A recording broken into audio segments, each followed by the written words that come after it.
I have successfully completed 325 episodes of One Piece. I just finished the Goodbye Going Merry arc. There are some legitimate real life lessons in this television program if you're paying attention. All right, so we're gonna talk about Luffy and Usopp. They had been beefing for a few arcs over the Going Merry. Usopp quit the Straw Hat Gang, lost the duel to Luffy, came back. He was not the Sniper King, but in his absence, the Sniper King was there. And then he ditched the mask, like, I'm gonna join the group. And Louis was gonna welcome him back, but the crew was like, nah, he gotta apologize. Zoro was like, nah, he gotta apologize first.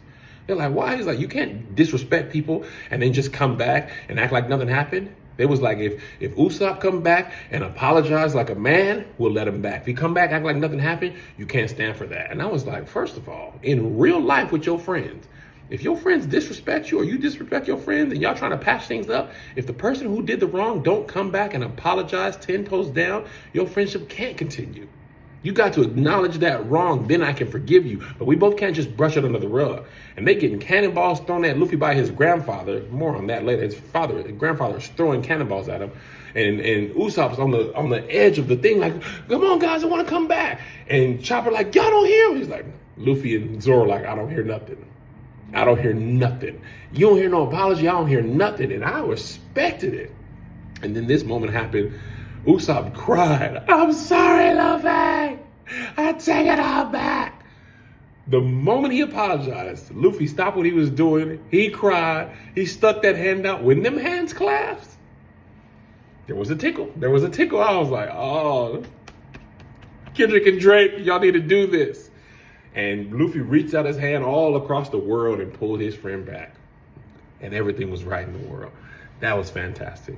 And then another life lesson in the same arc. Frankie, it's looking like he's going to join the Straw Hat Gang as a shipwright.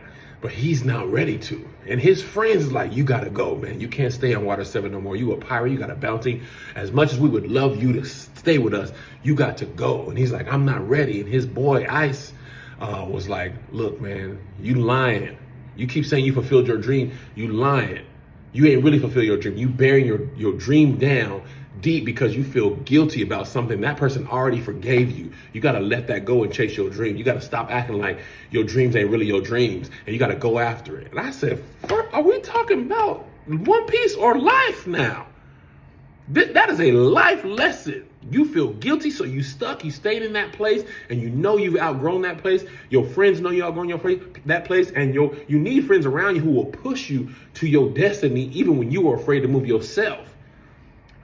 And then, see why people don't catch him? Probably because Frankie had his drawers off for a couple episodes. They was like, you want Frankie, you gotta force him. They took his drawers off, and then Robin grabbed his balls. You know what I'm saying? And to think that a life lesson would be in there, if you're not watching the show, you probably don't believe me, but that's a life lesson. And then they're like, let his balls go. Let his balls go, Nico Robin. She said, I only grabbed his balls one time. He crying because he's sad. And real men couldn't cry. He acted like his balls was hurt.